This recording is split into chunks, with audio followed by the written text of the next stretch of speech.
తెలుగు వ్యాకరణం వ్యాకరణాంశాల వివరణలో 8వ భాగానికి స్వాగతం పలుకుదాం.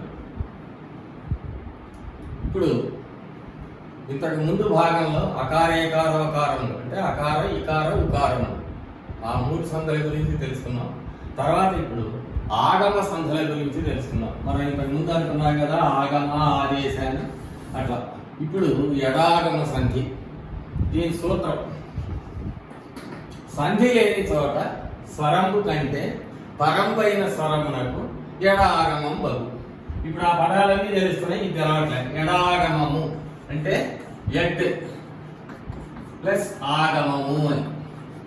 ఆగమము అంటే ఇంతకు ముందు మనం చెప్తున్నాం 2 అక్షరాల మధ్యలో వేరొక అక్షరము వచ్చి చేరుట.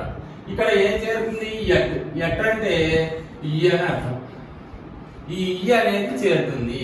ఇది దీని సూత్రం. ఇప్పుడు మనం ఇంతకు ముందు అకార ఇకార ఉకార సంధుల్లో కొన్ని చోట్ల సంధి జరగదు అని తెలుసుకున్నాం.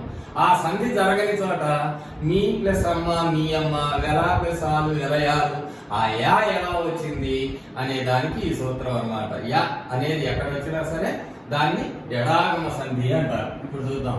సంధి లేని చోట అంటే అకార ఇకార ఉకార సంధుల్లో ఎక్కడైతే సంధి జరగలేదో ఆ సంధి జరగనటువంటి చోట్ల స్వరము అంటే అచ్చు, మళ్ళా స్వరం అంటే అచ్చుకు అచ్చు పరం కావాలి. స్వరము కంటే పరమైన స్వరమునకు ఎడాగమంబకు. అది సూత్రం. మా ప్లస్ అమ్మ అనుకున్నాం. ఇదిగో మా, ఇక్కడ మా అమ్మ ఇందాక అనుకున్నాం కదా మనం అకార సంధి చెప్తునేటప్పుడు మా అమ్మ అని కాదనుకున్నాం కదా. అలా సంధి జరగనటువంటి ఇదిలో మా ప్లస్ అమ్మ, మా అమ్మ కాదు మా అమ్మ కావాలి. కాబట్టి అర్థం మారకుండా ఉండాలంటే ఇదిగో ఇక్కడ సంధి జరగట్లేదు కాబట్టి ఇప్పుడు ఏమైపోయింది? సంధి లేని చోట స్వరం. ఇదిగో స్వరం అంటే ఇక్కడ ఆగానే ఉండొచ్చు. పరంపైన స్వరం నాకు ఇదిగో మళ్ళా స్వరం పరమైంది అయినప్పుడు ఏమొస్తుందట? ఎడాగమం వస్తుంది. ఈ మధ్యలో వచ్చి చేరుతుంది. అప్పుడు ఈ ప్లస్ ఆ మాయమ్మ. అట్లాగే వెలా ప్లస్ ఆలు. ఇక్కడ కూడా సంధి జరగట్లేదు. ఇదిగో అచ్చు ఇక్కడ సంధి జరగట్లేదు కాబట్టి ఏమైనా మధ్యలో ఈ అనేది వచ్చి చేరుతుంది. అప్పుడు వెల ఈ ఆలు ఈజీ పట్టు వెలయాలు.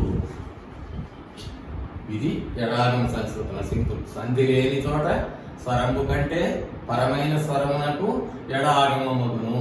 ఎడాగమము అంటే ఈ అనేటువంటిది ఆగముగా వచ్చుట. ఉదాహరణ మా ప్లస్ అమ్మ మాయమ్మ. ఓ ప్లస్ అమ్మ, ఓ అనేది కూడా వచ్చేది ఓయమ్మ. మీ కుమారుడు మా ఇంట్లో పాలు పెరుగు మమ్మేయడం అని చెప్తాడు పోతాం గారు. ఓయమ్మ. ఓ ప్లస్ అమ్మ ఓయమ్మ. ఎలా ప్లస్ ఆలు వెలయాలు. ఇది ఎడాగమ సంధి. ఇప్పుడు నుగాగమ సంధి. నుగాగమము అంటే ఇంకా మనం చెప్పినట్లుగా నుక్కు ప్లస్ ఆగమము అంటే అనేది వస్తుంది. దీంట్లో మొదటి సూత్రం షష్ఠీ సమాసములందు ఉకార రుకారములకు అచ్చుపరమైతే రుగాగమం వస్తుంది. అంటే ఏంటనమాట? ఆ పదం షష్ఠీ తత్పురుష సమాసమై ఉండాలి. ఆ సమాసంలో ఉకారము గాని రుకారము గాని ఉండాలి. అలా కనుక ఉన్నప్పుడు అచ్చుపరమైతే ఏమొస్తుంది? అనేది వస్తుంది. రుగాగమము అంటే లేదా ను లేదా నీ. ఇది ఏదో ఒకటి అక్కడ మనకు ఏది అవసరమైతే దాన్ని తీసుకోవచ్చు. ఉదాహరణ రాజు ఆజ్ఞ అంటే రాజు యొక్క ఆజ్ఞ షష్ఠీ తత్పురుష సమాసం. అంటే ఇది ఫుల్ఫిల్ అయింది. రాజులో ఏముంది? ఉకారం ఉంది. అట్లాగే విధాతృ ఆనతి, విధాతృని యొక్క ఆనతి. ఇందుట్లో కూడా తృ అంటే రుకారం ఉంది. ఏ పరమైతున్నది? అచ్చుపరమైతున్నది. అయినప్పుడు ఏమొస్తుంది? వస్తుంది. అప్పుడు ఈ మధ్యలో ఆగమం కదా మధ్యలో వచ్చి చేరుతుంది. అయినప్పుడు ఏమవుతుందన్నమాట? ఇది రాజు నాజ్ఞ. ఇది విధాతృ నానతి. ఇది సూత్రం. షష్ఠీ సమాసములందు ఉకార రుకారములకు ఉగాని రుగాని అచ్చుల్లో రుగాని వస్తే వాటికి అచ్చు కనుక పరమైతే నుగాగమం వస్తుంది.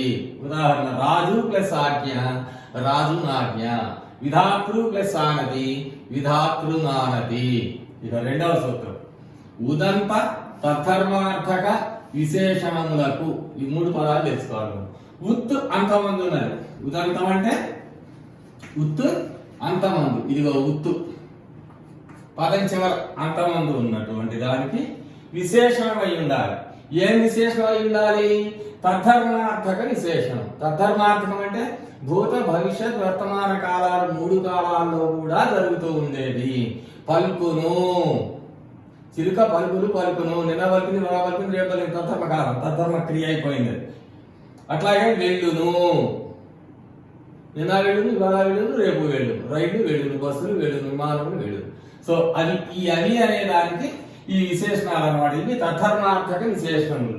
వీటికి కనుక అచ్చుపరమైతే ఇదిగో పలుకు అవి, వెళ్ళు అవి, ఈ మధ్యలో ఏమొస్తుంది? అనేది పరమైంది. అప్పుడు పలుకునవి, వెళ్ళునవి, అదే అన్నమాట. ఈ నా అనేది అలా వస్తుంది. ఉదంత తద్ధర్మార్థక విశేషణములకు అచ్చుపరమైతే నుగాగమం వస్తుంది. ఇది 2వ సూత్రం. ఇక 3వ సూత్రం. సమాసములలో ఇక్కడ 1, 2, 3 గుర్తుపెట్టుకోవాలి. ఉదంతములకు స్త్రీ సమములకు, పుంపులకు, అదంత గుణవాచకములకు. ముందు వాటి గురించి తెలుసుకున్నాం. ఉత్తు ఇంతకుముందు చెప్తున్నాం కదా, ఉత్తు అంతమంది ఉండేటువంటి స్త్రీ సమములు, స్త్రీలింగములు, స్త్రీవాచకములు కాకపోయినా కొన్ని సంస్కృతంలో స్త్రీ సమాలు అనేవి ఉంటాయి. అది అనుగు. పుంపులు. ఇక్కడ పుంపు అంటే పు 1, 0 పు, ఈ 2 అన్నమాట. ఈ రెంటిల్లో కూడా ఉత్వం ఉంది. దానికి ఉదాహరణ అచ్చపు. 0 పుకి ఉదాహరణ సరసంపు. ఓకే, అచ్చపు, అచ్చంపు. ఇది పుంపులది. అత్తు అంతమంది ఉన్న గుణవాచకములకు. అత్తు అంతం. గుణం అంటే తీయని, నల్లని, పుల్లని, ఎర్రని ఇట్లాంటివి అనమాట. వాటన్నిట్లో ఏముంది? అత్తుంది. తీయ ఏమంటే ఉదంత స్త్రీ సమములకు, పుంపులకు, పూ గాని 0 పూ గాని ఏదైనా సరే అది అవసరాన్ని బట్టి మనము పెట్టుకోవచ్చు. సరసపుతనము అని పెట్టుకోవచ్చు, సరసంపుతనము అని పెట్టుకోవచ్చు. తర్వాత అదంత గుణవాచకములకు. అత్తు అంతమంది ఉన్నటువంటి గుణాన్ని తెలిపేటువంటి పదం. ఈ తీయదనం అనేది ఒక పండు యొక్క రుచిని, ఒక వస్తువు యొక్క రుచిని తెలియజేస్తున్నది కాబట్టి ఇది గుణం. వీటికి ఏ పరం కావాలట? పరుష సరళములు పరమగునప్పుడు. ఇదిగో పరుషం. పరుషములు అంటే గజడ కావాలి, సరళములు అంటే గజడలు. ఏ పరమైన అలా కనుక పరమైతే ఏమొస్తుంది? నుగాగము వస్తుంది. అప్పుడు అనుగు ను తమ్ముడు. ఆ నువ్వు అదంతా ఎలా ఉందో మన తర్వాత చూసుకుందాం. మనం అనుగుంతమ్ముడు అలా అవుతుంది. అచ్చపు ను చీకటి, అచ్చపుంచీకటి. సరసపు ను మధ్యలో ను వచ్చింది. సరసంపు ధనము, సరసంపు ధనము. ఈ తా దా ఎలా అయిందో తర్వాత అందులో వస్తుంది. తీయ ను కలిపితే తీయందనము. ఓకే అండి. మళ్ళొకసారి ఉదంతములకు, ఉత్తు అంతమంది ఉండేటువంటి స్త్రీ సమములకు 1, 2 పుంపులకు, 3 అదంత గుణవాచకములకు. అంటే ఉదంత స్త్రీ సమము అనుగు, పు ఉంపులకి అచ్చపు, సరసంపు, అదంత గుణవాచకములకు తీయ. ఇవి పూర్వపదంలో ఉండవలసినటువంటి. ఉత్తర పదంలో ఏముండాలి? పరుష సరళములు పరం కావాలి. పరుషం గాని సరళం గాని. ఇక్కడ అన్ని పరుషాలు పరమైనవి. అయితే ఏమొస్తుంది? అనేది ఆగమంగా వస్తుంది. వచ్చి సంధి జరుగుతుంది. అనుగు ప్లస్ తమ్ముడు ఈజిగొడ్డు, అనుగు ప్లస్ ను ప్లస్ తమ్ముడు ఈజిగొడ్డు, అనుగున్ తమ్ముడు. అచ్చపు ప్లస్ చీకటి ఈజిగొడ్డు, అచ్చపు ను చీకటి, అచ్చపున్ చీకటి. సరసంపు ప్లస్ ధనము, సరసంపు ప్లస్ ను ప్లస్ ధనము, సరసంపు ధనము. తియ్య ప్లస్ తనము, తియ్య ప్లస్ ను ప్లస్ తనము, తియ్యందనము. ఇది మూడవ సూత్రం. మళ్ళీ ఒకసారి నుగాగమ సంధి. షష్ఠీ సమాసంలో ఎందు ఉకార రుకారములకు అచ్చుపరం బగునప్పుడు నుగాగమం బగు. ఉదాహరణ రాజు ప్లస్ ఆజ్ఞ రాజునాజ్ఞ, విధాతృ ప్లస్ ఆనతి విధాతృనానతి. రెండవ సూత్రం ఉదంత తత్మాత్మక విశేషణములకు అచ్చుపరం బగునప్పుడు నుగాగమం బగు. పలుకు ప్లస్ అవి పలుకునది, వెళ్ళు ప్లస్ అవి వెళ్ళునది. మూడవ ఉదంతములకు స్త్రీ సమములకు పుంపులకు. ఇక్కడ దీనికి ఇంకో సూత్రం కూడా చెప్తారు. ఉదంత స్త్రీ సమములకు పుంపులకు అదంత గుణవాచకములకు ధనము పరంబగినప్పుడు నుగాగమము. ధనము అనేది కూడా పరుషమే కదా, అందుకని దాన్ని కూడా మీకు సూత్రం ఇందులోనే చేశాను నేను. ఉదంత స్త్రీ సమములకు పుంపులకు అదంత గుణవాచకములకు పరుష సరళములు పరమగునప్పుడు నుగాగమం బగును. అరుగు తమ్ముడు అరుగుం తమ్ముడు, అచ్చపు చీకటి అచ్చపం చీకటి, సరసంపు తనము సరసంపు ధనము, తియ్య ప్లస్ తనము తియ్యందనము. ఇది నుగాగమ సంధి. ఇప్పుడు రుగాగమ సంధి. రుగాగం అంటే వాళ్ళ ఏం రుక్ అంటే ఇదే మనకు వచ్చేది. అనేది ఆగమం అవుతుంది. ఇందులో రెండు సూత్రాలు ఉంటాయి, రెండు చాలా ఇంపార్టెంట్. ఒకదానికి ఒకటి రాయద్దండి.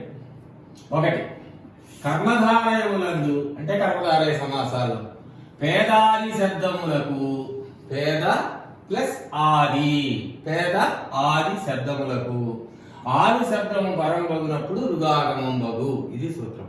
పేదాది శబ్దములకు ఆది శబ్దము పరమగునప్పుడు రుగాగమం బగు. మీరు రాసేటప్పుడు ఈ శబ్దము అనే మాట రాయకుండా ఉండద్దండి, రాయండి కంపల్సరిగా. లేకపోతే ఆలు పరమగినప్పుడు అన్నప్పుడు చెడు అర్థం వస్తుంది. సో ఇక్కడ పేదాది శబ్దములకు పేద మొదలైనవి, పేద బీద బాలింత ముద్ద ఇట్లాంటివన్నీ కూడా పేదాది శబ్దము. పేద బీద బాలింత ముద్ద అనేవన్నీ కూడా పేదాది శబ్దము. వీటికి ఏం పరం కావాలంట? ఆలు అనే శబ్దం పరం కావాలి. ఆలు అనే శబ్దం పరమైతే ఏమొస్తుంది? రుగాగమం వస్తుంది. ఈ మధ్యలో రు అనేది చేరుతుంది. అప్పుడు ఏమైతుంది? పేద ప్లస్ రు ప్లస్ ఆలు దట్ ఈజ్ ఈక్వల్ టు పేదరాలు. ఇంతే. బీద ఆలు బీదరాలు, ముద్ద ఆలు ముద్దరాలు, బాలింత ఆలు బాలింతరాలు, జవని ప్లస్ ఆలు జవరాలు, ఇలా వస్తాయి అన్నమాట. కాబట్టి పేద బీద బాలింత ముద్ద ఇవన్నీ కూడా పేద ఆది శబ్దములు. పేద ఆది శబ్దములకు ఆది శబ్దం గనక పరమైతే ఏమొస్తాయి? అప్పుడు రుగాగమం వచ్చి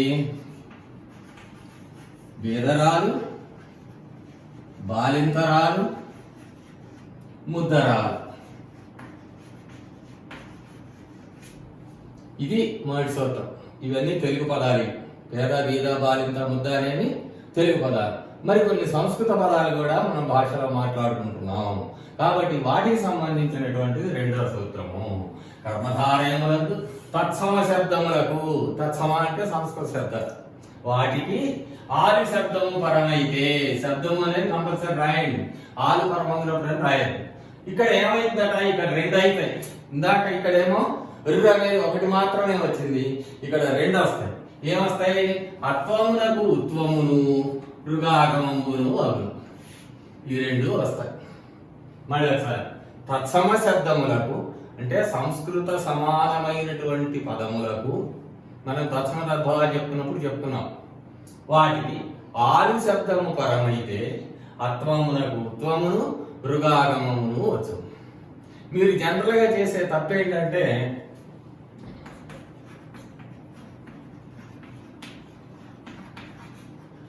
ధనవంతురాలు అనే పదం ఇచ్చి మిమ్మల్ని విడదీయమంటారు. మీరేం చేస్తారు? ధనవంతు ప్లస్ ఆలు అని విడదీస్తారు. అది తప్పు. ఏమని విడదీయాలి? ధనవంత ప్లస్ ఆలు అని విడదీయాలి. ఈ ధనవంత అనేవి సంస్కృత పదాలు, ఆలు అనేది కూడా సంస్కృత పదమే. ఇక్కడ పేద బీద అనేవి తెలుగు పదాలు. ఇక్కడ సంస్కృత పదాలే, సమమైనటువంటి పదాలే. వీటిల్లో ఆలు పరమైంది. ఏమైతుందంటే ఇక్కడ అత్వమునకు ఉత్వమును, ఇదిగో తాలో ఆవును. ఆ ఉత్వం వస్తే ఏమైతుంది? అప్పుడు తూ అవుతుంది. తర్వాత ఏమొస్తుంది? రు వస్తుంది. అప్పుడు ఈ రెండు కలిపి ఏమవుతాయి? ధనవంతురాలు అవుతుంది. ఏమండి? తత్సమ శబ్దములకు ఆది శబ్దము పరమైతే అత్వములకు ఉత్వమును రుగాగమంబును అగును. ఈ పదాలు మీకు ఎక్కువగా వస్తూ ఉంటాయి. భక్తురాలు, భక్తు ప్లస్ ఆలు అని విడదీయగలరు. భక్త ప్లస్ ఆలు. విద్యావంత ప్లస్ ఆలు. శ్రీమంత ప్లస్ ఆలు. బుద్ధిమంత ప్లస్ ఆలు. ఇవన్నీ కూడా రక్షణ పదాలు. వీటన్నిటికీ ఏం పరమైంది? ఆలు శబ్దం పరమైంది. అయినప్పుడు ఏం రావాలి? అక్కానికి ఉత్పన్నం రావాలి. ఈ తానే తూ అయిపోతుంది. విద్యావంత తూ అయింది, శ్రీమంతు అయింది, బుద్ధిమంతు అయింది. తర్వాత రుగాగమం వచ్చింది. అప్పుడు భక్తురాలు, విద్యావంతురాలు, శ్రీమంతురాలు, గుణవంతురాలు, ధీమంతురాలు, ఇలా అన్నమాట. సో మీరు సింపుల్ గా ఒక టెక్నిక్ ఏంటంటే పేదరాలు, పేదరాలు, బాలింతరాలు అన్నప్పుడు ఆలుకు ముందు ఊ కనుక ఉన్నట్లయితే ఈ సూత్రం చెప్పుకోవాలి. ఊ కనుక లేకపోతే ఇది చెప్పుకోవాలి అని ఒక మొండి గుర్తు మనసులో పెట్టుకోండి, ఈజీగా ఉంటుంది. మీరు మాత్రం విడదీసేటప్పుడు భక్తు, విద్యావంతు, శ్రీమంతు, బుద్ధిమంతు అని విడదీయకూడదు. మంత, అదే మతు ప్రత్యయం మనం ఇంతకు ముందు చెప్పుకున్నాం. మంత అనేది ఉంటుంది. బుద్ధిమంత, ఆ మంతాల నుంచి వచ్చిందే ఈ వంత. శ్రీమంత అసలు ఒకప్పుడు విద్యామంతుడే, ఆ మంతుడు వంతుడు అయిపోయింది. ధనమంతుడే మత ప్రత్యయం అన్నమాట. అందులో నుంచి వంత అనేది వచ్చింది. సరే, అది ఒకసారి రుగాగం. కర్మధారయములందు పేదాది శబ్దములకు ఆది శబ్దము పరమైనచో రుగాగమం వచ్చును. పేద ప్లస్ ఆలు, పేదరాలు. పేదాదులు అంటే పేద, బీద, బాలింత, ముద్ద మొదలైనవి. బీద, ఆలు, బీదరాలు. బాలింత, ఆలు, బాలింతరాలు. ముద్ద, ఆలు, ముద్దరాలు. తత్సమ శబ్దములకు ఆలు శబ్దము పరమగినప్పుడు అత్వమునకు ఉత్వమును రుగాగమము ఇందులో రెండు వస్తాయి. ధనవంత ప్లస్ ఆలు, ధనవంతు ప్లస్ ఆలు, ధనవంతు ప్లస్ రు ప్లస్ ఆలు, ధనవంతురాలు. అట్లాగే భక్త ప్లస్ ఆలు, భక్తు ప్లస్ ఆలు. దీంతో భక్తు అవుతుంది అన్నమాట. దీంతో భక్తు ఆలు అవుతుంది. సో అది అయిపోయినట్ల భక్తురాలు. అలాగే శ్రీమంత ఆలు, శ్రీమంతురాలు. బుద్ధిమంత ఆలు, బుద్ధిమంతురాలు. ఇది రుగాగమ సంధి. ఇప్పుడు టుగాగమ సంధి. కర్మధారయములందు ఉత్తునకు అచ్చుపరమైన టుగాగమం బగును. కర్మధారయ సమాసం అయ్యింటే దాంట్లో ఉత్తు గనక ఉన్నట్లయితే, దానికి అచ్చు గనక పరమైనట్లయితే టుగాగమం వస్తుంది. అంటే మొదటి పదం చివరి ఉత్తు ఉండాలి, రెండో పదం మొదట్లో అచ్చు ఉండాలి, ఈ మధ్యలో సంధి వస్తుంది. టు అనేది ఆగమంగా వస్తుంది. ఉదాహరణ, నిగ్గు ప్లస్ అద్దము, పండు ప్లస్ సాకు. సంధి జరుగుతుంది. టుగాగమం బగు అంటే సంధి డెఫినెట్ గా జరుగుతుంది అని అర్థం. సంధి జరిగితే ఇక్కడ ఏమైతుంది? రుగాగమం లాగా మధ్యలో ఎట్టు అనేది వచ్చి చేరుతుంది. అప్పుడు ఇది నిగ్గుటద్దము. పండు ప్లస్ ఆకు ఈజ్ ఈక్వల్ టు పండుటాకు. ఇది మొదటి సూత్రం. కర్మధారయమునందు ఉత్తునకు అచ్చుపరమైతే టుగాగమం వస్తుంది. అది సూత్రం. రెండవది పేర్వాది అంటే పేరు ప్లస్ ఆది. ఆది అంటే మొదలైన. పేరు, ఊరు ఇట్లాంటివన్నీ అంటే చివర రు ఉండాలి. అలాంటి శబ్దములకు అచ్చుపరమైతే టుగాగమం వస్తుంది. పేర్వాది శబ్దములకు అచ్చుపరమైతే టుగాగమం వస్తుంది. ఎలా వస్తుంది? వికల్పముగా వస్తుంది. అంటే సూత్రం, పేర్వాది శబ్దములకు అచ్చుపరం ఉన్నప్పుడు టుగాగమము వికల్పముగా నగును. అంటే సంధి జరిగితే జరుగుతుంది, జరగకపోతే జరగకపోతుంది. ఉదాహరణ, పేరు ప్లస్ ఉరము. ఇక్కడ టు అనేది వస్తే పేరు టురము. సంధి జరగలేదు అనుకోండి, రువు ఉకార సంధి ఉత్తర అచ్చుపరం అయిపోతుంది. అప్పుడు పేరురము సంధి జరగకపోతే. అట్లాగే చిగురు ప్లస్ ఆకు ఇట్టు మధ్యలో వచ్చి చేరుతుంది. చేరితే సంధి జరిగితే చిగురుటాకు. సంధి జరగలేదనుకోండి, ఇట్టు అనేది రాలేదనుకోండి, అప్పుడు చిగురాకు. అంటే రెండు రూపాలు రైటే. సంధి జరిగితే ఇది, జరగకపోతే అది. పేరు మొదలైన శబ్దములకు అచ్చుపరమైనప్పుడు టుగాగమము వికల్పముగా వచ్చును. ఇక్కడ వికల్పం లేదు, ఇక్కడ మాత్రమే వికల్పం. పేరు ప్లస్ ఉరము, పేరు టురము, పేరురము. చిగురు ప్లస్ ఆకు, చిగురుటాకు, చిగురాకు. ఇంకొకటి ఉంది ఇందులో, పుంపులకు. కర్మధారయ సమాసాల్లో పుంపులకు అచ్చుపరమైతే టు. ఇంతకు ముందు మనం అనుకున్నాం పు. సున్నాపు ఇక్కడ కావాలంటే సున్నా కూడా పెట్టుకోండి. సరసంపు. వీటికి గనక అచ్చుపరమైతే టుగాగమము కంపల్సరీగా వస్తుంది, సంధి జరుగుతుంది. ఎట్టే అది గనక వస్తే ఏమైంది? కంచరపుటెద్దు. ఇది సరసంపుటలుగా. సరసంపలుగా కంచరపెద్దు అని కాదు, డెఫినెట్ గా సంధి జరుగుతుంది. ఎప్పుడు? కర్మధారయములకు పూ గాని ఇంపూ గాని, ఈ రెండు అక్షరాలు అన్నమాట. వీటికి అచ్చుపరమైతే టుగాగమం వస్తుంది. కంచరపు ఎద్దు, కంచరపుటెద్దు. సరసంపు అలుక, సరసంపుటలుక. మళ్ళీ ఒకసారి టుగాగమ సంధి. కర్మధారయములకు ఉత్తునకు అచ్చుపరమైనప్పుడు టుగాగమంబగు అంటే టుగాగమ సంధి తప్పనిసరిగా జరుగుతుంది. ఉదాహరణ, నిగ్గు ప్లస్ అద్దము, నిగ్గుటద్దము. పండు ప్లస్ ఆకు, పండుటాకు. రెండవ సూత్రం, పేర్వాది శబ్దములకు అచ్చు పరమయ్యేటప్పుడు టుగాగమము వికల్పముగా వచ్చును. పేరు ప్లస్ ఉరము, సంధి జరిగితే పేరుటరము, సంధి జరగకపోతే పేరురము. అట్లాగే చిగురు ప్లస్ ఆకు, చిగురుటాకు, సంధి జరగకపోతే చిగురాకు. మూడవది, పుంపులకు. కర్మధారయములందు పుంపులకు అచ్చుపరమైన టు టు వచ్చును. పూ గాని పుంపు గాని. కర్మధారయములందు ఈ రెండు కూడా రెండు అక్షరాలు వేరు వేరు. పువ్వు రావచ్చును, సున్నా పు అంటాం. అలా కనుక వస్తే అచ్చుపరమైతే టుగాగము కంపల్సరీగా సంధి జరుగుతుంది. కంచరపు ప్లస్ ఎద్దు, కంచరపుటెద్దు. సరసపు ప్లస్ అలుక, సరసంపుటలుక. ఇది టుగాగమ సంధి. తర్వాత దుగాగమ సంధి. దు అంటే ద, తుక్ ఆగమంగా వచ్చేది. దీని సూత్రం ఏంటంటే అస్మత్, యుష్మత్. ఈ రెండు శబ్దములకు ఉత్తర పదము పరమైతే దుగాగమము వస్తుంది. అస్మత్ అంటే ఏంటి? అస్మత్ అంటే నా, మా బహువచనం. యుష్మత్ అంటే నీ, నీ, మీ అని అర్థం. అస్మత్ అంటే నా, మా, మై సెల్ఫ్ అన్నమాట. యుష్మత్ అంటే నీ, మీ, యువర్ సెల్ఫ్. కాబట్టి దీనికి మనం ఏమనుకోవాలంటే నా, నీ అనేటువంటి పదములకు ఉత్తర పదము అంటే మనము చెప్తున్నాం కదా, రెండవ పదం పరపదం అనాలి. ఇక్కడ ఉత్తర పదం అని పెట్టారు అక్కడ సూత్రంలో. ఉత్తర పదం పరమైతే దుగాగమం వస్తుంది. ఈ మధ్యలో దుగు. ఇప్పుడు నీ, నా, తన అనేటువంటి పదాలు కనుక ఇదిగో నీ, ఇదిగో మా అనేటువంటివి కనుక ఉన్నప్పుడు దీనికి ఉత్తర పదం అంటే రెండవ పదం పరమైతే ఏమొస్తుంది? మధ్యలో దు అనేది వస్తుంది. దుగ్ ఆగమం వస్తుంది. అప్పుడు ఏమైంది? నీరు దయా. దుక్కు డైరెక్ట్ గా దు అనేది వచ్చేస్తుంది ఇక్కడ. మాదు గృహము.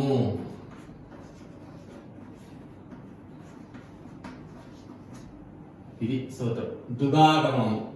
అస్మత్ యుష్మత్ శబ్దములకు లేకపోతే నీ, నా, తన అనే శబ్దములకు ఉత్తర పదం కనుక పరమైతే దుగాగమం వస్తుంది.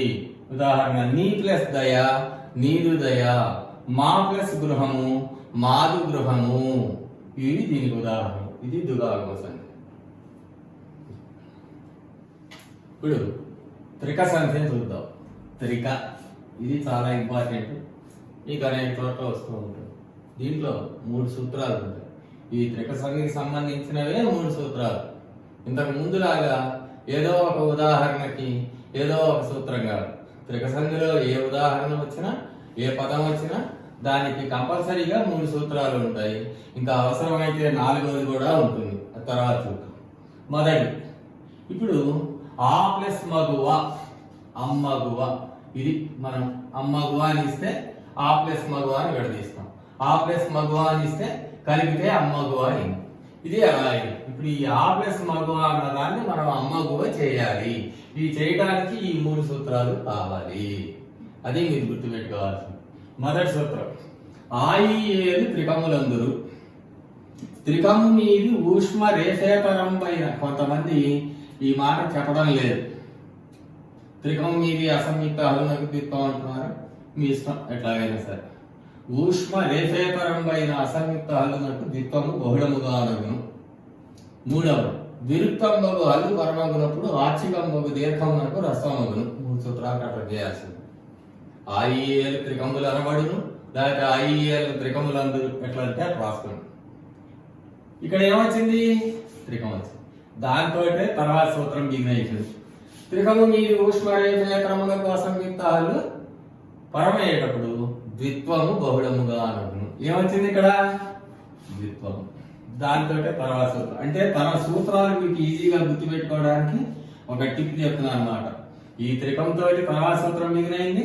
ఇక్కడ వచ్చిన ఈ సూత్రంలో సాధించబడిన ద్విత్వంతో తర్వాత సూత్రం మిగిలినైంది. దిరుక్తంబగు హల్లు పరమగునప్పుడు ఆచికంబగు దీర్ఘమునకు రస్వమగును. ఇప్పుడు ఇవి సూత్రాలు, మనం దాన్ని సాధించాలి. ఆ ఈ ఏలు త్రికములు అనబడు. ఆ గాని రెండోది ఈ దీర్ఘాలు అనమాట. ఏ 3 పొట్టి రాయబడు. ఈ సూత్రం చేత ఏమైంది? ఆ ప్లస్ మగువా అంటే ఇది త్రికము అని సాధించబడింది మొదటి సూత్రం చేత. ఇప్పుడు ఇది ఏంటన్నమాట? ఇది త్రికము. త్రికము మీద ఏముంది? హల్లు ఉంది. చూడండి, త్రికము మీది ఊష్మ రేఫేతరమైన. ఊష్మ అంటేనేమో శేషసహాలు, రేఫ అంటేనేమో ఇది గాని ఇది గాని. ఇవి రాకూడదు. ఇవి వస్తే త్రిక సంధి అవ్వదది. అందుకోసం ఈ పదం కూడా చేర్చుకోవాలి. సరే, ఇవాళ చాలా మంది వదిలేస్తున్నారు కాబట్టి మీరు కూడా వదిలేస్తే మీ ఇష్టం. నేను చెప్పాల్సింది చెప్పాను. త్రికము మీది ఊష్మ రేఫ ఇతరం పైన అంటే ఈ 6 అక్షరాలు కాకుండా మిగతాది ఉండాలి. ఏమిటా మిగతాది? అసంయుక్త హల్లు. హల్లు అంటే కానించి హా వరకు అని మనకు తెలుసు. వీటిల్లో అసంయుక్తము అంటే ఏ ఒత్తు ఉండకూడదు. ఉండకుండా ఉంటే ఏం వస్తుంది? దానికి ద్విత్వము వస్తుంది. ద్విత్వం అంటే ఏంటి? దాని హల్లు అదే మళ్ళా రావటం. ఒకే హల్లు 2 సార్లు రావటం అంటే మాకి మాయే వస్తుంది. ఇప్పుడు ఏమైంది? యా ఇట్లాగే ఉంది. ఈ అసంయుక్తమైన హల్లు ఏ హల్లుతోటి కూడుకొని ఉండలేదు. వేరొక హల్లుతో కూడుకొని ఉంటే సంయుక్తము, అదే హల్లుతో కూడుకొని ఉంటే ద్విత్వము. ఇంతకుముందు చెప్పుకున్నాం మనం. ఇప్పుడు ఈ మా ఏమైపోయింది? ద్విత్వం వచ్చింది. దానికి మా కింద మా వద్ద వచ్చింది. ఆ ప్లస్ మగువాయి. ఇంకా మనకేం కావాలి? పొట్టి చేయాలి దీన్ని. ఇప్పుడు ఈ సూత్రంలో మనం త్రికం సాధించాం. ఈ సూత్రం ద్వారా ఏం సాధించాం? మనం ద్విత్వం సాధించాం. ఆ ప్లస్ మగువ, ఆ ప్లస్ మగువాయి. ఆ ద్వి అంటే 2 సార్లు చెప్పబడిన హల్లు. ద్విహి ప్లస్ ఉక్తము. ద్విహి ప్లస్ ఉక్తము. విసర్గ రేఫాగమ సంధి. విసర్గకు ముందు అకార ఇతరం ఉంది, దానికి అచ్చపరమైంది, రేఫ వచ్చింది. ఇది అప్పుడప్పుడు మీరు పాత దాన్ని చెక్ చేసుకోవాలి. ద్విహి ఉక్తము అంటే 2 సార్లు చెప్పబడినటువంటి హల్లు. ఇదిగో 2 సార్లు చెప్పబడిన హల్లు. హల్లు పరమైతే ఏమైతుందట? దానికి ముందున్న ఆర్చికం బగు దీర్ఘమునకు రస్వమగును. ఆర్చికము అంటే అస తెలుగు అని ఏం లేదు. ఈ ఆ అనేది పొట్టిదైంది. ఇప్పుడు దీంట్లో హ్రస్వం వచ్చాం. ఈ దీర్ఘాన్ని హ్రస్వం చేసాం ఈ సూత్రంలో. ఏమండి? ఆ ఈ ఏలు త్రికములు అనమాట. ఆ ప్లస్ మగువ ఆ త్రికం వచ్చింది. రెండవది త్రికం మీది ఊష్మరేఫేతరమైన అసంయుక్త హల్లునకు ద్విత్వము బహుళముగా అనగును. ఆ ప్లస్ మా కింద మా వద్ద వచ్చింది ఈ సూత్రం వల్ల. మగువా. తర్వాత ఆ ద్విత్వం వచ్చింది కాబట్టి అక్కడి నుంచి విరుక్తం మగు హల్లు పరమగునప్పుడు ఆర్చికం మగు దీర్ఘమునకు హ్రస్వమగును. అమ్మగువా. ఏ త్రిక సంధి అయినా అంతే. ఈ ప్లస్ నెలత, ఈ నెలత, ఇన్ నెలత, ఆ ఈ మళ్ళా పొట్టిది ఇన్ నెలత. ఏముందనుకోండి ఏ ప్లస్ వారు, మొదటి సూత్రం. రెండో సూత్రంలో ఏ ప్లస్ వా కింద వావత్తు. మొదటి సూత్రంలో ఏ వారు, రెండో సూత్రంలో ఏ ప్లస్ వారు. మళ్ళా ఇక్కడికి వచ్చేవరకు ఏ పొట్టిది అయిపోయి ఎవ్వారు. అదనమాట. ఎవ్వారు ఎలా అడిగాలి మనం ఇప్పుడు ఏ ప్లస్ వారు. ఇది ఇట్లా ఆ ఈ ఏల మీద ఏవైనా వస్తూ ఉంటాయి. ఇప్పుడు ఇంకొక పదం ఉంది, అయ్యరదము. ఎలా విడదీయాలి దాన్ని?